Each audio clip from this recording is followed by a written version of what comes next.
everybody, it's Deidre again. If you've seen any of my videos, you know that what I really enjoy doing is sharing tips with people. Tips that might make your life easier, might make a hobby easier, just anything that I've gone through and have learned that I can pass along to you. This tip today is a really excellent one if your hobby has anything to do with refinishing furniture. It is one of the hobbies that I enjoy, and for the last couple of years, there have been some new products that have come on the market. We're used to having to strip furniture all the way down to raw wood for staining, for example, or we're used to having to prime furniture before we paint it.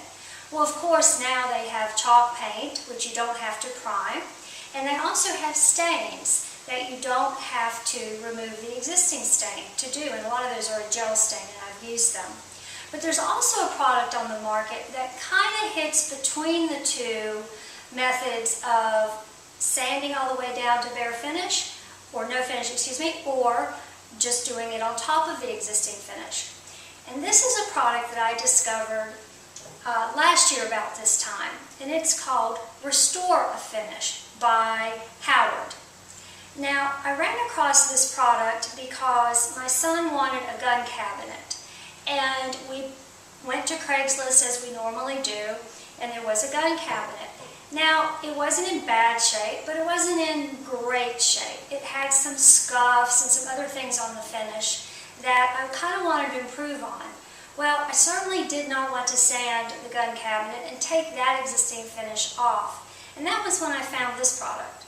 So, the magic of this product, and I do think it's kind of magical, is somehow it breaks up the existing finish just enough, I think, to supplement it, add to it, and you end up being able to remove so many scuffs, watermarks, just a number of things just with this product. And it keeps you from having to do sometimes a major refinish job. So I'm going to tell you about this. I'm going to give you the instructions. We're actually going to do this desk. This is a very solid, I believe it's made by Milton Bradley, children's school desk. I found it in a thrift store for $7 and got home and realized people collect them and they might be worth a little bit. And I'm probably going to hold on to mine. I have a future thought for it. But it's got a number of scuff marks. Now, because of the authenticity of this piece, I don't want to strip it. I want to keep it pretty much the existing finish, but I want to improve upon that. So I'm going to use the Howard product. So let me tell you what we need to do. Now, anytime I bring a furniture piece home, the first thing I do is clean it with vinegar and water. And I'm going to do that on this piece before we begin. And then I'll let that dry adequately, because that's water, and I think this is more of an oil-based product. Okay, so what we're going to do with this is you're going to get either a small towel, like an old t-shirt, to do it. If the finish is in really good shape, you can use that. If the finish is not in great shape, and you actually want to kind of scratch into that existing surface a little bit, what you're going to need is 4/0 or 400 steel wool. Now, that's what this is, but when you buy your bag, you'll see that it'll have what the grade is. Now, this is a different steel wool. This is not what I'm using, but the bag that you would want is this one, and that's the finest steel wool. And that's going to allow you to get into the finish a little bit. Now, I'm sure you can press hard and with that 4/0 steel wool and really get in there if you have to, but I always recommend starting lightly. You'll be surprised what just a little bit of light hand would do for this with this product. So, I'm going to leave you right now, and I'm going to clean this piece, and then I'm going to show you a close-up of what we're dealing with. Okay, so here is our child's desk. And as you can see, we're going to get in close here, there are areas where the original stain is splotchy. There is an area right here where I believe there was some paint or some type of adhesive. And then, we've really just got a hodgepodge of scratches. Here's a water stain. So this is just a really good example piece to see how this product will do. And also on the legs, which this is very common, you've got a little bit of paint and certainly scuffing and little nicks just from use. So this is going to be a really good piece for us to test this product out on. Okay, so we're getting ready to use this product. Now I'm going to use the color Walnut.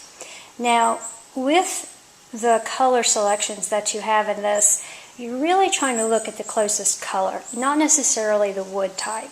There's an oak, a mahogany, and such. But what you're trying to do is match the color. That's what's going to be critical here, like most stains. But you could use this on a similar, maybe a dark oak, if you wanted to use it, and that would be very close to it as well, because I'm not sure if they make a dark oak version of this product. So we're going to use walnut, and like it says one easy step. So that's our attempt here today. It says restore it, don't strip it. So here we go. Now I always get my glove, try and protect my hands, protect the floor, make sure you have clothes. That's okay if you get a little stain on, because I typically do. And then I hope I have the lighting in the camera such that you can really see this. So here we go. I am going to use the steel wool because of the pretty significant problems we have with this piece. And do not pour directly on the piece. Pour it onto your steel wool. Okay, now as you can see, I'm rubbing in the direction of the wood as I go. Always do that. And I can already see what an improvement this is going to make. I knew it would, but to the degree that it will, I'm not sure. For instance, you know, this water ring, it may not get us there on that, but this little bit of adhesive area, a little harder there. Again, a little bit on your steel wool. Go in the direction of the grain. And when you have a problem area, go ahead and give it some rubbing. I don't think that water stain is going to come out for us. Don't think that's going to come out for us. Okay, now if you are applying with steel wool, as I am, that's not very absorbent. And I don't think you're supposed to leave a lot of this wet. So if you're using a cloth, that would be fine. But since we're using the steel wool, we're going to need to wipe this excess off. And I just want to do the top for this first part, and then we'll look at the legs. So let me wipe that off. A piece of an old t-shirt is always ideal for wiping stain off.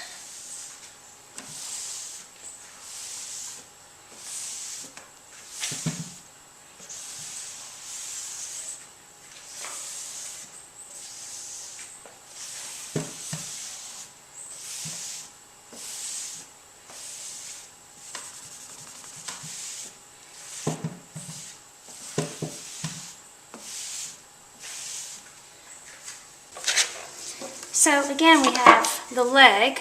We finished the top. We're supposed to do small sections at a time. So now we're going to move on to the leg. Now, where this paint was splattered, you can see that comes off pretty easily. And the steel wool just really helps get into those imperfect areas. So this is where we're going to see a big difference. It's down here on these legs.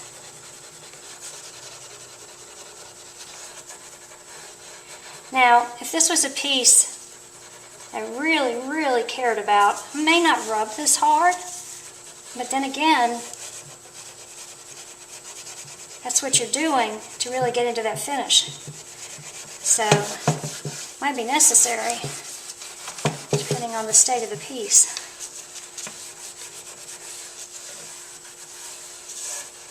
Okay, again, you can see what a difference that made. That made a huge difference. So I'm going to go ahead and do the rest of the legs, and then we'll take an overall look at this piece again, and I think you're going to be really surprised with how much better it looks. Now, it's not going to be perfect. This was beat up, pretty much old desk. Now, the gun cabinet that we did really turned out well. It looked almost new because it only had a few surface scuffs, so those really came out really easily. All right, so let me get back to finishing this, and then we'll do an overview. Okay, so I've gone around the whole piece with the steel wool and the Restor-A-Finish, and I want to give you a look. You can still see some variation in the stain, but I would say that product probably cleaned up 50% of the scuffs. I mean, you can see there on the legs. Really did an excellent job on the legs. Really, really did. And like I said, on this piece, I knew that it was pretty beat up. And I also wanted to keep some of the inherent patina to it, the history of it, the look of it. So, like I said, that probably cleaned it up, 50% of the scuffs, to where I would love to use this piece as an end table, as just an accent table, or I'm going to hunt around and find the chair that matches it, stick it in my attic, and maybe use it for a grandchild one of these days. That would be great. So here is a side-by-side of the before and after. I am extremely pleased with the results. Okay, so that's a quick video on a tip that I have for using this Howard product Restor-A-Finish. If you want to bring a piece partially back to life, or if you want to really bring a piece to life that only has a couple of scuffs on it and save yourself the trouble of stripping or sanding all the way through an existing finish, I really think this is the way to go. I've had other pieces that just needed a little bit of work, and this really did it.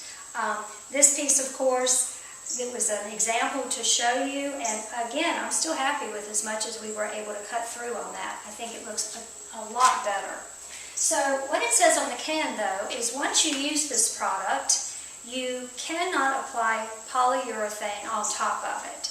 Now, I'm not a chemical engineer, I'm a civil engineer actually, so I don't know the science behind that, but because I know a normal oil-based product you can put poly on. So there's something that this does to the finish that it doesn't want you to put poly on. What it recommends is after at least a half hour of drying, I would give it at least an hour, you use Howard feed and wax. And the feed and wax, I've discovered, just really kind of makes that finish last. It saturates, it nourishes, and it does a good job to kind of lock that finish in that you've just done. So I did this on the gun cabinet I got, loved it, and I'm going to do it on this piece too, but I'm going to actually give this a little longer to dry because it's humid out. It's North Carolina, it's the summer, that's what we get. So I hope this is helpful for you. This goes on really easy just with a towel, and then you let the product sit on the piece of furniture for 24 hours after you use this, and then you're good to go. So again, I hope that was helpful for those of you that enjoy refinishing as a hobby as I do, and maybe that'll save you a little time. So until next time, take care.